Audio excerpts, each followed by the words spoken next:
રાજકોટના માંડવીમાં સૂર્યપ્રકાશ સ્વામીના નિવેદનને લઈને વિરોધ જોવા મળી રહ્યો છે। સ્વામીએ ભૂદેવોને ભીખ માંગતા કહેતા બ્રહ્મ સમાજમાં રોષ જોવા મળી રહ્યો છે, તો સંતોના અવારનવાર બફાટને લઈને ભારે રોષ વ્યાપ્યો છે। દર વખતે માત્ર માફી માંગીને મામલો રફાદફા કરી દેવાય છે।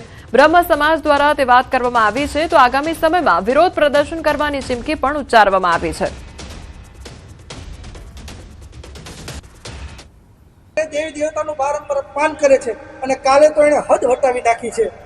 બ્રાહ્મણો વિશે બફાટ કર્યો છે। સનાતન ધર્મના મૂળ જે કોઈ હોય તો બ્રાહ્મણ છે, એના વિશે એને ખૂબ બફાટ કર્યો છે। સમગ્ર બ્રહ્મ સમાજમાં એનો બહુ જ રોષ છે। અમે સરકારની પાસે માગણી કરી છે કે આના માટે ત્વરિત પગલાં લ્યો અને કોઈ એવા ઠોસ પગલાં લ્યો જેનો દાખલો બેસાડો કે ફરી પાછું કોઈ સનાતન ધર્મ ઉપર કે કોઈ જ્ઞાતિવાદ ઉપર પણ આંગળી નથી દે। બફાટ નિવેદનો કરી પોતાનો સંપ્રદાય મહાન છે એવું બતાવવા માંગે છે અને વારંવાર સનાતન ઉપર પ્રહારો કરે છે। હનુમાન દાદા વિશે બેફામ નિવેદનો આપે છે અને વારંવાર બેફામ નિવેદનો આપી એકવાર માફી માંગી લે છે, એટલે એ વિષય પૂરો નથી થઈ જતો। હવે તો એવું લાગે છે પોતાના ધર્મનો પ્રચાર કરવા માટે સનાતન દેવી દેવતાઓને ઈરાદાપૂર્વક ટાર્ગેટ કરવામાં આવે છે। આની વિરુદ્ધ સરકારે પણ કડક પગલાં લેવા જોઈએ। 40% બ્રાહ્મણો સ્વામિનારાયણ સંપ્રદાયની અંદરમાં રહી અને ટકલાઓની પૂજા કરે છે, જે જાણે છે કે આ હિન્દુ ધર્મની વિરુદ્ધ છે। એ લંપટ સાધુઓની સેવા બ્રાહ્મણો કરે છે, ધિક્કાર જેવા બ્રાહ્મણો। તો સમજાવવાની સાધુઓને જરૂરત નથી, સમજવાની હિન્દુઓને જરૂરત છે, સમજવાની બ્રાહ્મણોને જરૂરત છે।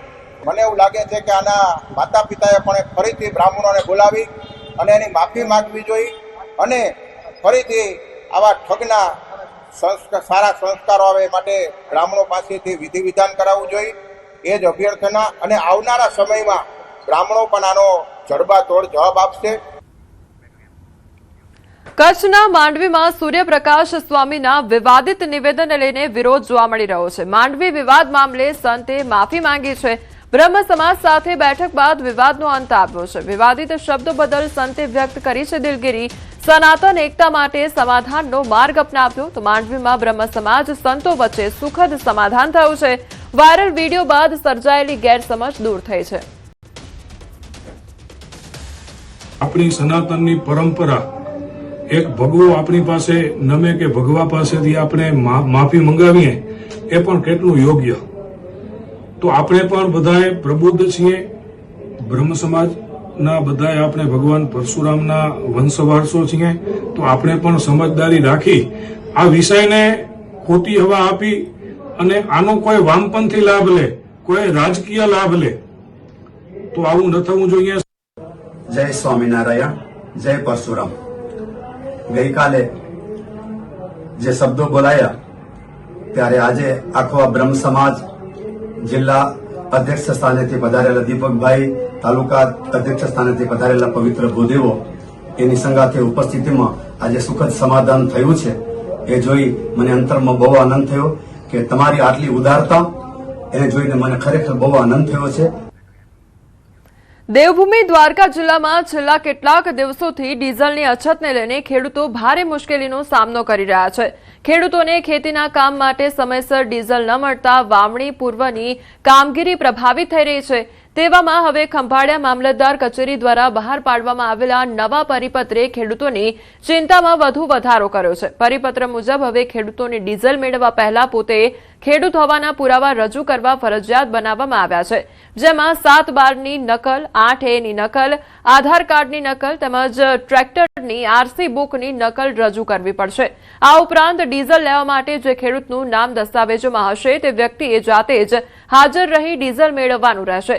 સરકારી તંત્રનો હેતુ ડીઝલનો ગેરવપરાશ અટકાવવાનો હોવાનું માનવામાં આવી રહ્યું છે, પરંતુ બીજી તરફ ખેડૂતો આ નિયમોને અતિ કડક અને વ્યવહારુ ન ગણાવી રહ્યા છે। તો ખેડૂતોનું કહેવું છે કે પહેલેથી જ ડીઝલની અછતને કારણે કલાકો સુધી લાઇનમાં ઉભા રહેવું પડી રહ્યું છે અને હવે દસ્તાવેજોની ઝેરોક્સ નકલ કાઢવા માટે અલગથી ખર્ચ અને દોડધામ પણ વધારાઈ છે। એક ખેડૂતને માત્ર ડીઝલ મેળવવા માટે અંદાજે 20 થી 25 રૂપિયા સુધીનો વધારાનો ખર્ચ કરવો પડી રહ્યો હોવાનું ખેડૂતો જણાવી રહ્યા છે। આવ્યા પછી કે હાથબાર લઈ આવો, 8 લઈ આવો, જેના નામનું ટ્રેક્ટર હોય એની આરસી બુક જોઈ, હાથબાર ને બધું લઈ આવ્યા પછી 4 કલાક થયા ઉભા, હજી વારો આવ્યો નથી અને આવીને ગમે ચીઠી લઈને વહી જાય, હાથબારનો બચ જોતા નથી અને કયો કે આ તો આ રીતે જ હાલશે। વ્યવસ્થા કંઈ છે નહીં, કંઈ પણ વ્યવસ્થા થાય અને એ 10 લીટરમાં તમારે 12 વાગ્યા સુધી તો હજી વારો આવ્યો નથી. 7 બાર લઈ આવો, 8 લઈ આવો અને આધાર કાર્ડ ને ટ્રેક્ટરની આરસી બુક. હવે અમે આરસી બુક તો હોય અમારી પાસે, પણ આધાર કાર્ડ ને એ લેવા જાય તો ન્યાય લાઈનમાં અહીંયા આવી પેટ્રોલ પંપે તો ત્યાં ના હોય, અને જ્યાં માંથી કઢાવીને આવી તો અહીં પેટ્રોલ થઈ જાય. પછી અત્યારે અહીંયા ઉભો સવારનો ઉભો હજી સાંજ સુધીમાં મળશે એનું કંઈ ખાતરી થઈ નથી. તો આ આટલા 2000ના ડીઝલ હાટું થઈને અને આખો દિવસ ખેતી કરવી કે અહીંયા લાઈનમાં ઊભું. 7 બાર 8 માગ્યા 2000નું આપ્યું, હવે જીસીબીમાં ભરવાનું 2000નું, તો આ લઈ આવીને એ પોહાય નહીં. એક 25-50 રૂપિયાનો ખર્ચો આવે અને હાલે 2 થી 3 કલાક. તો આમાં ખેડૂતને કરવાનું અત્યારે ખેડૂતની ખાસ જરૂર છે ખેતીમાં. પાછો 7 બાર વાળો વ્યક્તિ જોઈએ, આરસી બુક વાળો પોતે જોઈએ. હવે માલિક આજે ના હોય તો સવારથી સાંજ સુધી તમે ઊભો તો વારો ના આવે. 2000ના ડીઝલ આટલું થઈને અમારે હું આખો દી બગાડવું. 7 બાર 8 બાર કઢાવવા જાવ તો અહીંયા સાલી 50-100 રૂપિયા ત્યાં જોઈએ, 100 રૂપિયા ને અહીંયા ખંભાળિયા પૂગવાનું પેટ્રોલ ભર્યું અને અહીંયા આવ્યો હતા તો કે 2-3 દી પછી આવે છે.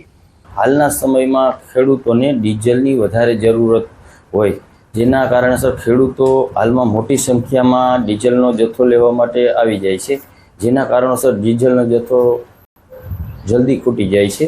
ખાસ અપીલ છે કે આપણા તાલુકામાં ડીઝલનો પૂરતો જથ્થો ઉપલબ્ધ છે. આથી ડીઝલ નહીં મળે એવી કોઈ પણ ખોટી અફવાઓ પર વિશ્વાસ ન કરવો અને બિનજરૂરી સંગ્રહ કરવાનું ટાળવું. હાલ જરૂર હોય તો પંપ પર બધાને ડીઝલનું વેચાણ ચાલુ જ છે. જે બાબતે લોકોએ 7 બાર 8 છે, આરસી બુક છે અને પોતાનું ઓળખ કાર્ડ જે પણ હોય ઓળખનો પુરાવો એ આપી અને એ ડીઝલનું વેચાણ કરી જથ્થો મેળવી શકે છે. ભાવનગરના ત્રાપર જલંગ હાઈવે પર